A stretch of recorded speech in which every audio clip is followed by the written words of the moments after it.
А ток 60 ампер. 65-70.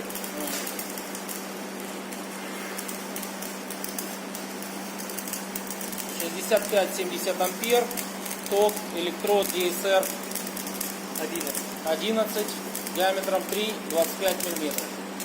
Yaparız, onda sıkıntı yok. İnce malzeme Разбрызгивание olması lazım. уменьшилось однозначно.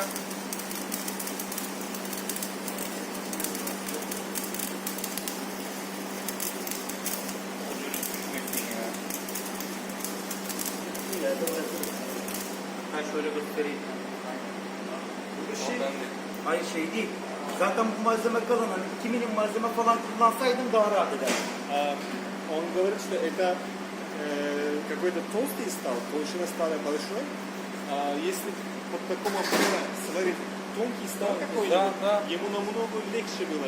Естественно, Ama bu dahi gösteriyor zaten elektrodun iyi olduğunu. Ну вот даже в толстом стале можно так сварить, на низком токе. Banyoda Да. herhangi bir zorlama, atma falan yok. Сварочные шва вообще Аркадан нормально так. получилось, без никаких этого там. Мгм. Не потек, скажем. Да, отлично.